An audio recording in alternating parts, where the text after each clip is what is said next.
Hola, mi nombre es Juan Rivera. En este corto video vamos a abordar el primer capítulo de Marcos de Guerra Vidas Lloradas de la edición Pi 2 del año 2009 de Judith Butler y vamos a hacer una reconstrucción general del texto, abordar las tesis principales que allí se defienden y vamos a finalizar con algunas preguntas que podrían surgir a partir de las tesis defendidas. Quiero arrancar con un contexto conceptual en el cual se sitúa el texto y se va a concentrar en la noción de responsabilidad, una noción que va a estar caracterizada por atribuir responsabilidad únicamente a aquello que depende de nosotros. Esto quiere decir a aquello que está bajo nuestro control. Esta noción va a tener una particularidad y es que tiene una carga pues filosófica, sociológica, política, en la cual va a terminar por desconocer determinado tipo de factores que logran influir en esa capacidad, digamos, de respuesta, esa capacidad de tener bajo determinado control ciertas acciones, etcétera. En particular, pues terminar desconociendo y admitiendo solamente algunas. Eh, Esos criterios que logran o no establecerse, a otros le va a interesar cómo, uno, caracterizarlos y dos, ver de qué manera podemos atribuir responsabilidad al individuo o construir una noción de responsabilidad a la par que construimos una noción, digamos, de nosotros, del sujeto, del yo, compatible con una atribución de responsabilidad que también involucre los factores que son más colectivos, más generales. Entiéndase aquí no solamente el Estado, sino también la comunidad, los fenómenos culturales, etcétera. Esa va a ser la pregunta central de la cual se va a ocupar el texto y allí va a empezar pues por caracterizar cuáles serían esos elementos que logran regular esa capacidad de respuesta. En un primer lugar, Butler va a encontrar que hay un elemento regulatorio que van a ser los marcos interpretativos.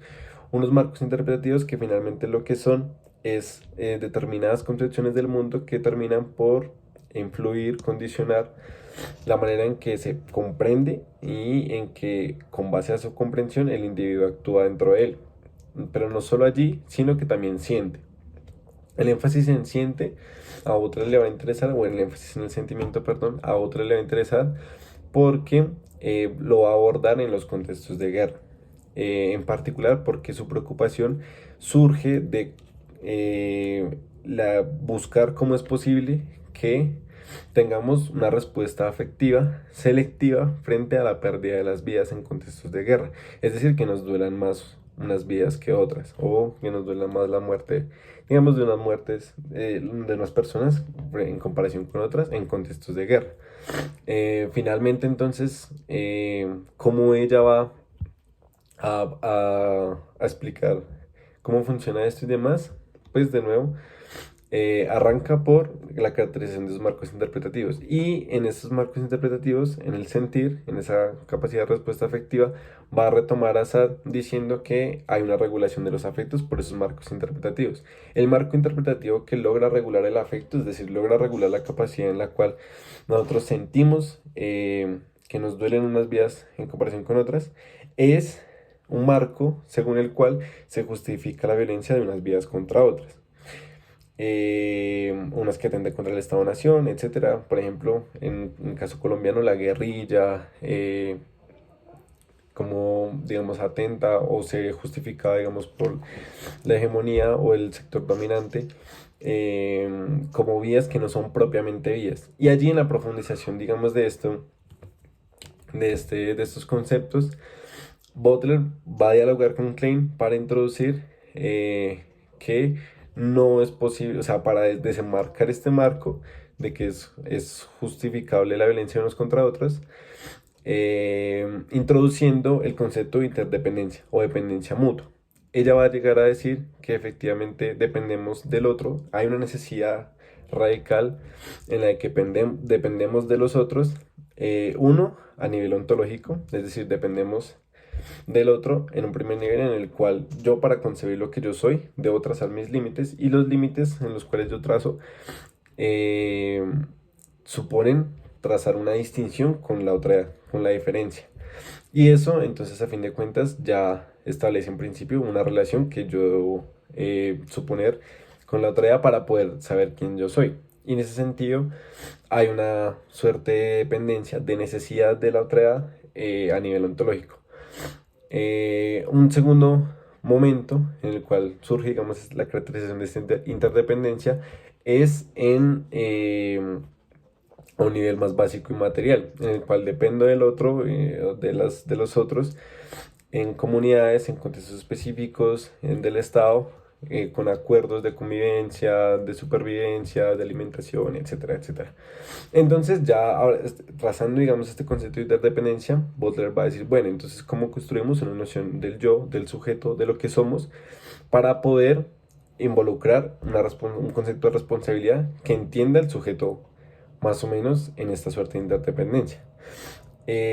Allí en esta interdependencia, efectivamente, como dependemos de los otros, el yo está sostenido por el mundo, está fuera de nosotros, se encuentra ya efectivamente en esa interdependencia. Entonces, cuando nosotros elegimos, cuando estamos frente al mundo, ya estamos contra un mundo cuando actuamos. Y asimismo, pues ya estamos en manos de otros cuando efectivamente tratamos de plantearnos quién somos nosotros. Y eso no depende de los otros. Una noción de responsabilidad entonces que Butler va a intentar construir es una que efectivamente logre conseguir el sujeto de esta manera, de una manera en la cual no sea un sujeto ensimismado, construido por sí propio, sino que logre, digamos, involucrar esta dependencia, digamos, de la otredad. Allí, luego después de esto, va entonces a explicar cómo efectivamente funciona la guerra. El imaginario de la guerra va a pasar por negar esta interdependencia, para negar este sujeto que efectivamente depende de los otros. Y va a funcionar, uno, justificando, digamos, la violencia de unas vías contra otras, como ya lo habíamos mencionado, pero a su vez, digamos, no va a reconocer que dependemos del otro, es decir, va a justificar la destrucción de los otros negando esa interdependencia y a su vez que como no necesitamos del otro, somos inmunes, es decir, no niega nuestra propia destructibilidad.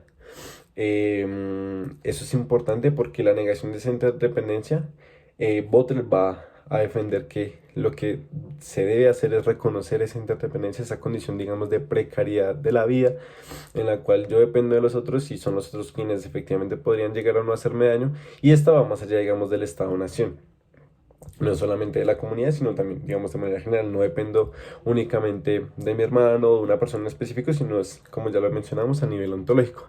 Esta independencia, esta interdependencia, digamos, pasa por una condición entonces de vulnerabilidad, porque efectivamente no está en nuestro control la noción de lo que somos, y esto hace que la vida sea uno, se encuentre en un poder potencial constante de que seamos vulnerados, que seamos dañados, y hay una vida, digamos, precarizada en ese sentido.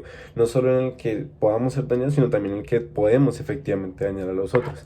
Pero es en el reconocimiento, digamos, de esa interdependencia, de esa condición precarizada, de que necesitamos del otro, en la cual, digamos, esto se soluciona.